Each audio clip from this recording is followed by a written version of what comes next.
What's up, everybody? You are listening to Locked On Now NHL, local experts on the biggest stories on the ice. I'm your host, Daniella Bruce, and thank you for making Locked On Now your first listen every weekday. We've got our Locked On NHL host here to tell you everything you need to know from around Hockey Tuesday night. The Stars stayed hot on the road in yesterday's biggest game. The biggest game.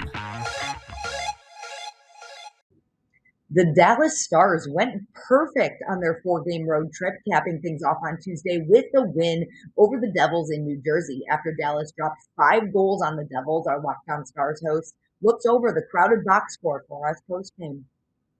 The Dallas Stars are coming away from this 4-game road trip with the best result possible, a full 8 points. What's up, everyone? Dane Lewis here with Locked On Stars, coming to you after the Dallas Stars 5-1 victory over the New Jersey Devils in New Jersey. Now the Stars are going to be headed home back to Texas after 4 games away from the American Airlines Center. Victories over Buffalo, Detroit, Philadelphia, and tonight New Jersey. And a really, really solid performance from the Stars all around. Debatably the best road performance we've seen from this team this season, if not one of the best performances overall we've seen from the team this season. The team scored in the first 14 seconds of the first period and in the first 15 seconds of the second period. So the offense was firing on all cylinders. A 4-point night for Joe Pavelski. He continues to defy all logic and defy age, having the best season of his career despite being 37 years old. And to all the people who say that he doesn't deserve to be an all-star, you can go back into your cave because Joe Pavelski deserves to be an all-star. And he's proved it on this road trip. He's been proving it all season long, but he's really now, ever since he's gotten the selection to be an all-star, he's certainly putting that on full display that he deserves to be in Las Vegas, deserves all the praise and accolades he's getting this season. And also a phenomenal night for Braden Holtby between the pipes for the Stars. 36 saves, only giving up 1 goal on the night, a power play goal from Jesper Bratt, the top scorer for this New Jersey Devils team. So, I mean, really not a bad night from him at all. He came up big, had some really, really nice saves, especially in the third period when the Devils picked up the pace a little bit and started peppering the net. Overall, really, really good team effort. Jacob Peterson scores on back-to-back nights, teaming up with Alexander Radulov yet again for another really pretty pass setup from behind the net that Peterson finds and puts in the goal past the goalie.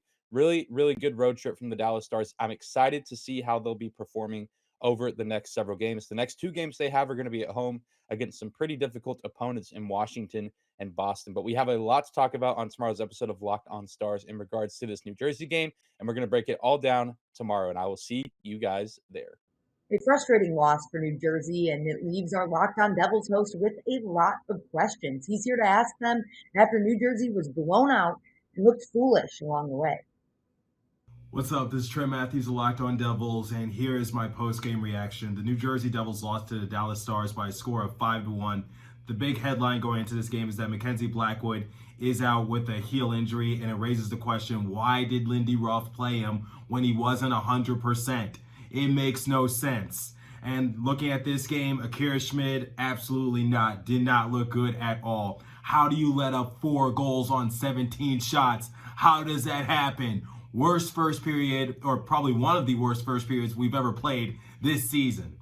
It was embarrassing. And this is just because it is a Tuesday and I have class in the morning. Yeah, you forced me to this.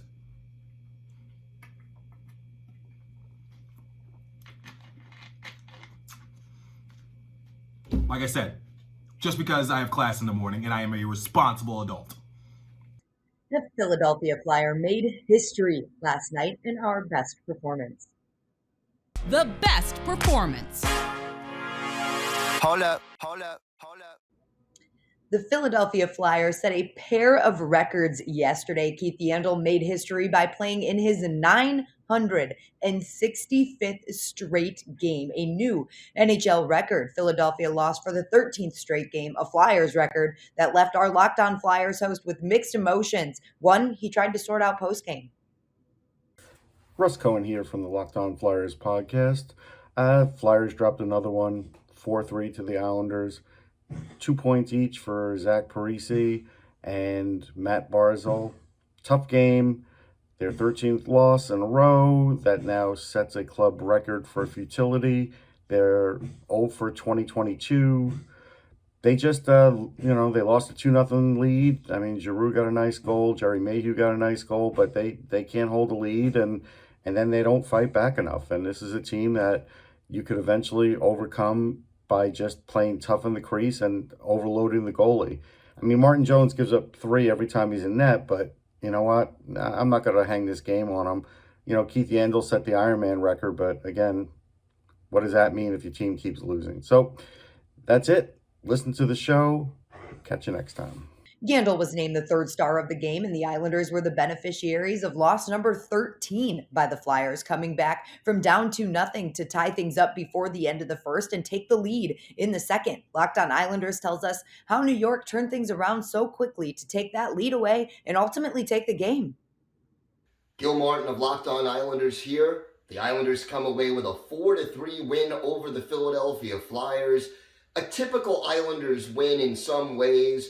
Off to a slow start, but they managed to come back. Persistence paying off for the Islanders, and they end up with the 4-3 victory. The biggest positive you could take out of this is the improved play recently of Zach Parise, who got off to a very slow start this season and is just now starting to come out of his inability to put pucks in the net. He got his 3rd goal of the year. And then the fact that the Islanders did not quit when they fell behind early 2-0. They managed to regroup. They shut down the Philadelphia attack for the most part and ended up with a 4-3 win. For more, listen to me, Gil Martin, on the Locked On Islanders podcast, wherever you get podcasts. And that's all for today's Locked On Now NHL. Thank you to our Locked On NHL host for keeping us up to date on everything that happened in hockey yesterday. And thank you for making Locked On your first listen every weekday. Now that you're done here, head over to Locked On NHL or your local team's Locked On podcast. I'm Daniella Bruce, and this has been Locked On Now.